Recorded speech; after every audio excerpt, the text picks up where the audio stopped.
listening to Convenience Matters, brought to you by NACS. We'll talk about what we see at stores and what the future may hold for our industry.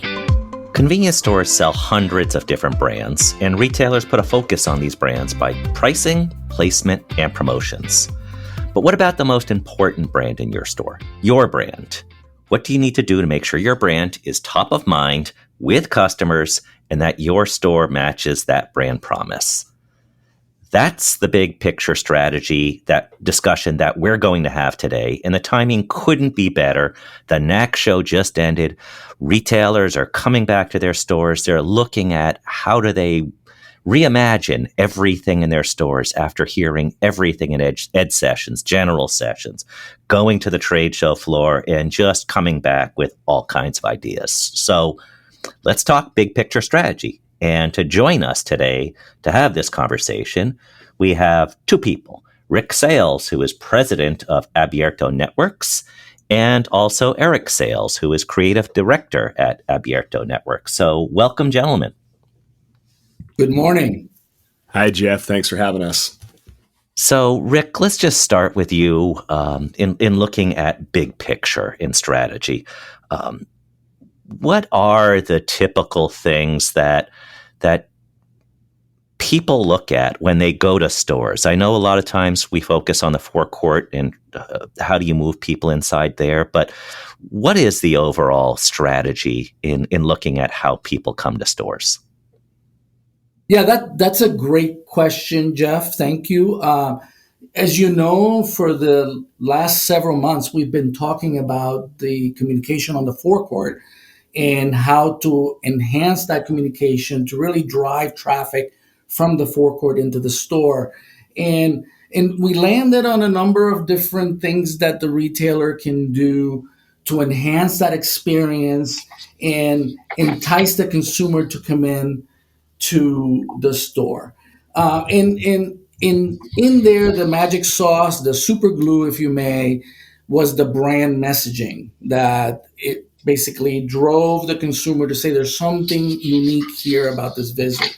So I thought what we'd do today is we'd stand virtually in front of that door, like you say, and accept that the forecourt has gotten us to the door, and let's just walk in through the door and talk about how the in-store messaging influences my behavior, delivers brand messaging, and really makes me a brand loyal customer.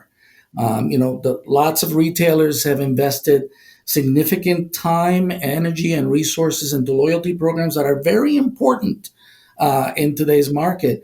But joining the loyalty program requires some kind of brand engagement or commitment. And there are many people in the forecourt that are not in the loyalty program, have not crossed that threshold. And I would argue that this brand messaging, in addition to helping people to come into the store, is also going to help them to connect with your brand, to build loyalty with your brand, and revisit. And why? Because of this, it's the most important messaging in your message mix. I think those are all great points. And one of the things that we know from NACS research is the number one reason somebody goes to your store is they went to that store previously. Number two reason that they go to your store is because they went to one of your other stores. So they're familiar with the brand, and that gets them going. Eric, I want to turn it over to you and ask, what makes a good in-store brand or great in-store brand in terms of messaging and in terms of getting somebody to go there for that first time, and then it's a lot easier to get them to come back the second time. Yeah, Jeff, I really think the goal starts in human psychology, that we as humans have this tendency to imprint ideologies onto our brain. And as your brand, that's the most powerful tool that you have to imprint. We specialize in coffee. We have cold beer all the time. Whatever it is that you've used to build the experience for your customers, you can imprint that through your branding. And that really comes down to focusing on three key areas in crafting that message. You have to make it authentic. Every chain is going to have a 2 for $2 or a 99-cent coffee. you need to speak to that customer and show them that you're actually designing the experience for them. You need to make it locally relevant. For example, we have a customer that is running Cortadito coffee ads down in Miami, which is a Cuban specialty coffee that is wildly popular in the area. That's a great locally relevant message that they're offering this product. And thirdly, you need to make it easy to comprehend, internalize, and engage with. And that really comes back to the greater point of, if you want this imprinted message that when I wake up in the morning and I'm getting in the car and I think, man, I really need a coffee, the first place that I think of is your brand. You need to keep that message short, targeted, and engaging. So basically, less than 10 words. If it's a video or animation, less than 7 seconds. And you need to make it beautiful to catch the eye of the customer, because images work best. So really, if you follow those 3 factors in crafting your message, you can achieve over time this imprint of your brand and really encourage your customer to keep coming back, because when they think about what they need, they're affiliating that with who you are. And so again, that's authenticity, locally relevant, and easy to comprehend. If you achieve that, you're going to crush it. Yeah, I'd like to add on to that, because I think this is a really important topic. And in addition to the message needing to be authentic and needing to be locally relevant and needed to be easy to comprehend, Jeff, you're totally correct. Repetition matters. And this is something that Eric and I have discussed quite a bit, that I believe it takes at least 3 times of somebody seeing or hearing the message for it to stick. So the digital signage system and the way that we deliver messaging in the in-store also contributes to the brand experience. If the message is crafted correctly, the platforms are designed for repetition, because as you said, the consumer is there for a short period of time, but it's not there only once. Okay. And this is something that retailers recognize today, that consumers have a lifetime of engagement and a lifetime of value to their retail brand. So talking to them about today and talking to them about tomorrow is important. Repetition allows you to accomplish that. But also in this format, you can frame the message, right? Because you are bringing the message to them. The brand did something for you. And to give you an example, you can run an amazing ad that will drive revenue for Budweiser or Miller or any major brand of beer, and make it very compelling, make it short, make message tight. And while that might be effective in selling the product, is really not effective in selling your brand, right? Digital signage allows you to frame the message and say, our brand brought you this because we love you. Our brand brought you this because you asked for it, okay? The retailer delivered the value. So digital signage allows that connection. And then, you're creating a conversation at that point in time instead of just delivering an offer. The offer is a yes/no thought in your mind. If you get into the psychology, 7 seconds, I show you something, you're going to yes, no. And if you say yes, you pay attention. If you say no, you're going to ignore it. But in branding is a conversation, because you want, like Eric said, you want those messages to resonate. If you look at Rutter's, their message is, why go anywhere else? And intentionally, when you think about the products that Rutter's sells, in your mind, in the back, it should be saying, why go anywhere else for this? And that is the brand promise. You don't need to go anywhere else, because we have it here for you. We have it here great. We have it at an awesome price. So we're not selling price. We're selling brand. And that's really super important. So I think, when we work with a retailer, is really a lot of fun at this stage of discussing the branding message, because it's a little boring to discuss how to sell chocolate or how to sell, there's just so many things that you can do. But when you get into brand promise, brand messaging, you get lots of creativity, lots of strategy, and the values and the culture of the company can come out through the messaging, and people can emotionally connect to that branding. And that's really powerful. When you connect emotionally, you think about Dunkin' Donuts campaign, America runs on Dunkin', okay? If you connect emotionally with that, not only you only drink Dunkin', you're looking for Dunkin' everywhere you go because you run on Dunkin'. That is that low-level branding that gets you to be a lifetime customer, gets you to sign up to the loyalty program, and gets you to participate and engage with that retailer on branding and features. Now, clearly important, clearly challenging to do, and that's where we come in. We like to help people not only with the conversation, but with the execution of this. Eric, as the creative director, you're the one that builds out this messaging, and you think about some of the messaging that we just talked about. Why go anywhere else? You think about others in our industry that just have great messaging, and even Walmart, they changed from always low prices to live better, related to because of the lower prices. So what is the process in building out the messaging or defining something? Because this isn't cookie cutter. This isn't something where you just say, okay, well, this is how it works because it works this way for everyone. It is customized. It is tailored. It is unique to your brand, because when it's unique to your brand, then your brand is unique. What is that whole process in building this out? Yeah, Jeff, the first place that I always start is trying to simplify the goal as much as possible. And I would say that the goal is always the same. Design compelling messaging and then make sure that your customers see it. And while that sounds so simple when you phrase it that way, it's really not. And I think it's important that when we engage with a new retailer, we always have to remember they are the experts. They know the communities they're working in. They know their stores. They know their products, and they know the message. So it's really more about working with them to distill down to what they're most proud of at their locations, to develop that message and craft it and make it nice and tight and short and direct, right?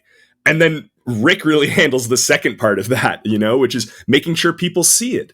And I talk a lot with marketing directors at various retailers across the country about you have to really take some time to conceptualize what that means.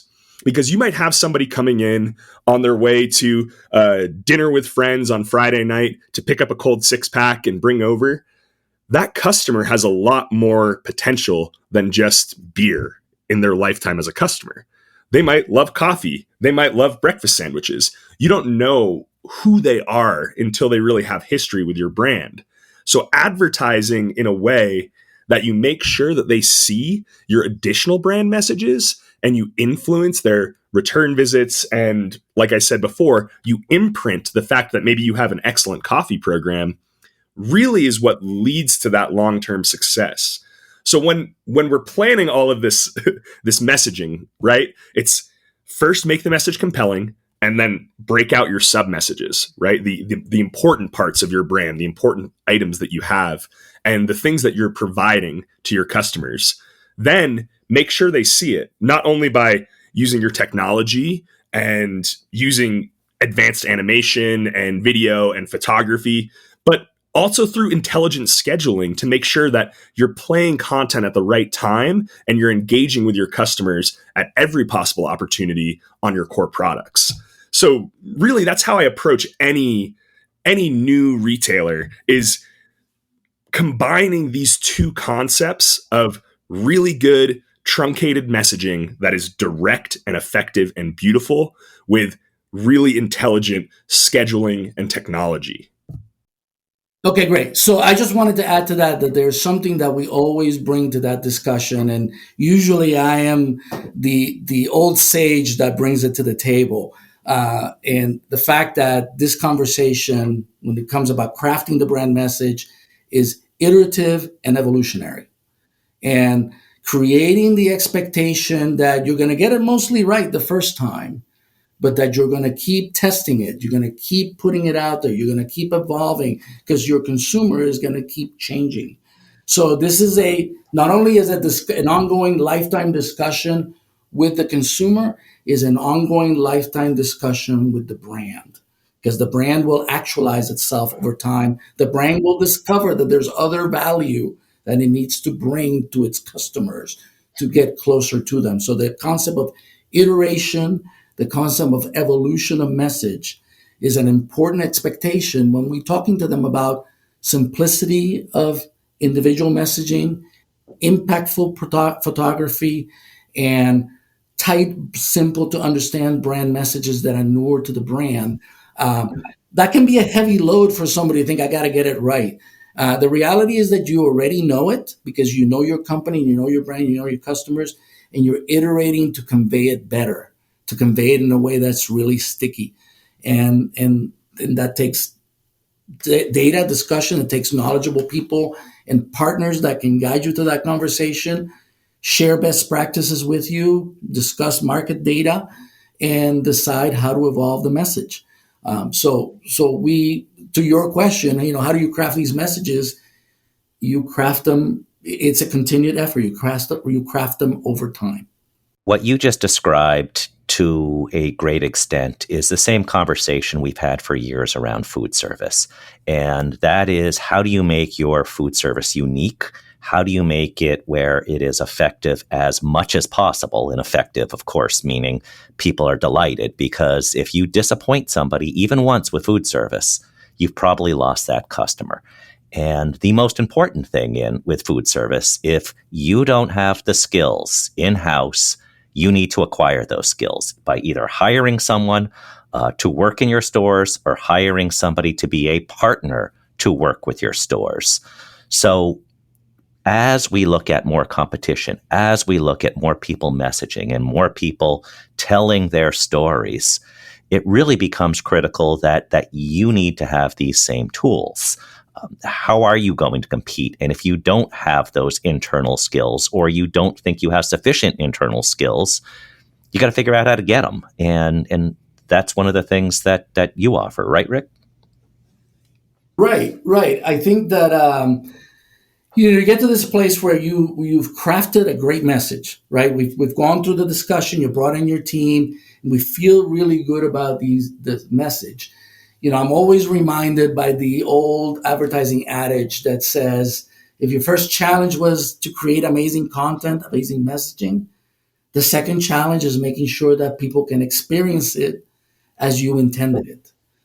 So that's a tall order. Not only is it a good message, you want people to experience it as you intended. And to your comment about disappointment in food service, I think that applies here too. People have expectations of how you communicate with them and how you convey the brand. And your cell phone drives that expectations. That platform is very advanced, has lots of capability, and makes it look so simple that it really raises the consumer expectation of how you communicate with them. And when you fail to communicate in a way that they expect, I believe you disappoint them as much as when you come into the bathroom and the bathroom is dirty. And I think both of these events inure to a perception that perhaps you're not so great. And perhaps you're not operating the site with as much care as I would like you to. The opposite is very true, and we've known it. When the bathroom is clean and spotless and the site is running perfectly, people are going, hey, this is a great location. I want to come back. This is a great chain. They're investing in the stores. They're investing in products. They're bringing me things that I want. So you can connect to that. So I think that executing on the signage is super important. And for you to be able to execute on the signage after you created a great message, you need to have the proper toolkit. And the toolkit is there to augment your capabilities and guarantee your success, right? And our view for what this toolkit is very simple. You need to have the right hardware. You need to have the right software. You need to have the right services to come along. You need to have the right team, the right skill set, and these four things need to work synergistically. Now, I do a lot of work at home, and I'm sure like you guys, I'm always missing a wrench or some other tool that I need for something that I encounter, right? And while I'm pretty good at plumbing and generally can defend myself at electrical, there are some places where I need to call friends and say, you know how to do this, please help me, right? It's no different here when we work with our clients. We come to them as an industry expert and a technology partner to augment the toolkit and keep it current so you can deliver the vision as you see it today without compromise. I think that's a huge brand promise from Abierto, that you can deliver the vision as you see it today without compromise. On top of that, that the toolkit allows you to iterate and evolve your message to continue to inspire and engage your audience tomorrow. You're making a capital investment, just like investments that you make in your kitchen. You're making an investment in a partnership, like you might make on, back office investments or POS, where you really depend on that company to run your business.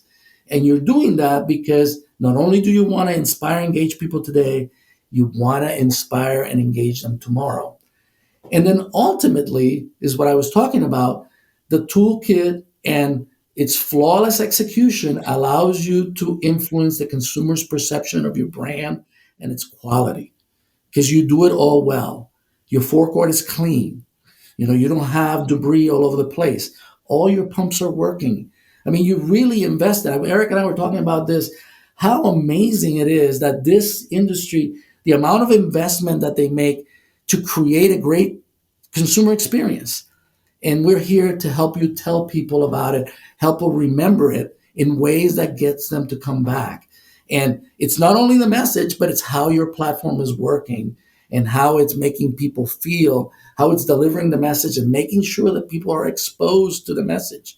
Remember, you've spent a lot of money developing a great message, spent a lot of time, a lot of discussion. And if you deliver it in a way that no one will see it, you will not get a return on that investment. In fact, you will get bad information because you will not understand the reaction to the consumer, has to your message. So I think this is really important. Execution matters. Abierto's brand promise is execute your vision because we believe that every retailer should be able to have every screen in every store in all 48 states showing the current, proper, locally relevant content in a way that enhances the consumer experience. That's the value that we want to bring. And the toolkit that we put together helps every retailer because, we have all the different wrenches that you might be missing. And additionally, we are part of the industry and we don't sell signage to churches and car dealerships. We focus on convenience stores. We want to understand the unique nature of the applications that we have, which are different than other retail channels, and also the unique nature of the messages that we bring as the convenience store, Eric pointed out very correctly, is a huge local player with big role, big influence, and big messages for its communities. So the toolkit is a way that we help you enable your vision for success. And we welcome the opportunity to tell you how it works and help you use it. The analogy to wrenches and fixing something at home strikes with me because I do have wrenches and things like that, but I don't necessarily know how to use them. And there have been times where I've said, I can fix this, and then somebody else has to come, and we spend a lot more money than we would have first time because they're fixing two things now, the initial problem and whatever I did. So I definitely at home see the value of how do you do things right the first time and get that partner, because there are ways to make things better right from the get-go and not learn from your mistakes along the way. Eric, I want to end with a discussion on experience. That was a big topic at the NAC show, talking about customer experience. And that is really the new way of looking at things. How do they experience your store? And it's through a variety of ways, but experience is the big thing that people are looking for now, isn't it? Totally. In our vocabulary, we usually talk about it as the customer journey.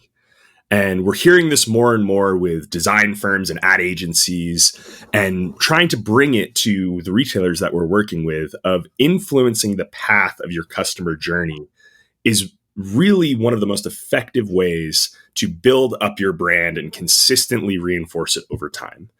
And that involves all of the things that Rick was just talking about, using technology, using intelligent software to have the right messages in the right place at the right time, and making sure that all of that tech is actually working. Your screens are on and they're playing the localized messages that you've tried to push to those locations.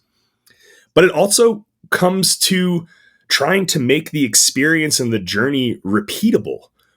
We work with quite a few other people. One company that I really admire is Paragon Design. I'm not sure if you're familiar with them, but they do a lot of the store layout for different retailers in the C-store industry.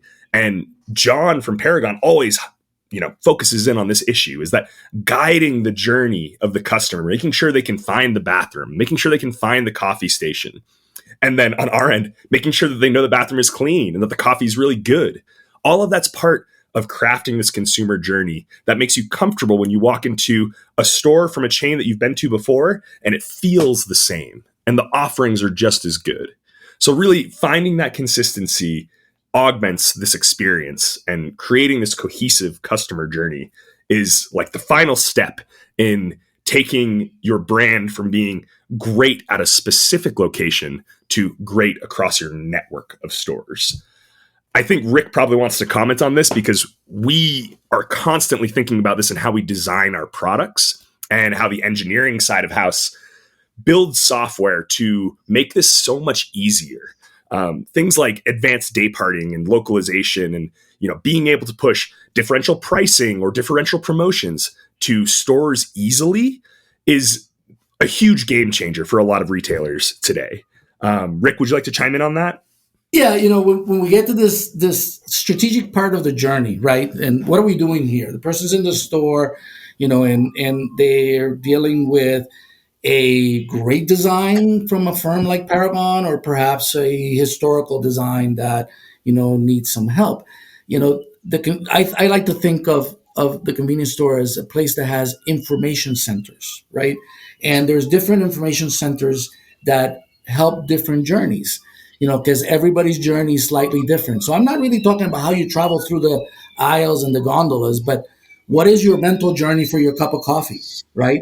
Your mental journey for a cup of coffee might be very narrow, right? And I have to be very clear about what I'm doing with you in that area, because you're distracted as compared to maybe your shopping journey at the MTO station is a little more broad, and I'm giving you some suggestions. I understand that you're trying to make a decision, right? As compared to trying to find something. So trying to enable the experience so people go, that was great. I found it. I didn't know they had this. They when you do it well, they don't even notice what you've done. Because as Eric says, the signage already knows that at this time, this consumer is likely to be here. He's likely to react to this brand message and likely to react to these offers. So we want to make sure that repetition is there, and we don't want to disappoint 2 weeks later when they come back. To this whole point then about the experience being repeatable, right? I always share with my retailer clients when we talk about this, it's easy to put together a message and run it for 30 days or 60 days. Do it for 5 years in 200 stores, okay? Think about it that way. It's easy to disappoint when the task is that big. So you really have to embrace the task and say, every screen will be perfect for my consumer in their journey. When you look at it from that standpoint, your toolkit really matters because it's what's going to guarantee that the experience is consistent in every store, in every visit. Jeff, I often get the question, what makes Abierto different? Why work with us over any of these other advertising or technology or operations partners, right? And to me, it comes down to the unique approach that we take to the C-store industry specifically. We are out there crafting new wrenches that you maybe didn't even know existed and refining our tools to make your life so much easier, whether that's on the software end or innovating new technologies like we recently did with our Open LED digital film. We are bringing these new and exciting techniques and technologies to retailers across the C-store industry that are helping them to achieve these goals of communicating effectively and making sure that everyone sees their message, guiding this experience and this journey like Rick is talking about. So I would love to talk to anyone more about that. I'm sure Rick would as well. you can visit our website at ab-net.us, register to talk to us, sign up for a webinar, reach out to us on LinkedIn, whatever makes the most sense for you. But we want to keep this conversation going. And as we see the C-store industry developing so rapidly with new technology, we want to be at the forefront of that. And we want to enable our partners to succeed and proliferate their message, imprinting it on all of the new customers that they could possibly have. If I may add to the invitation here, if you have questions about this and you just want to have a short discovery conversation about how to get started, I welcome that.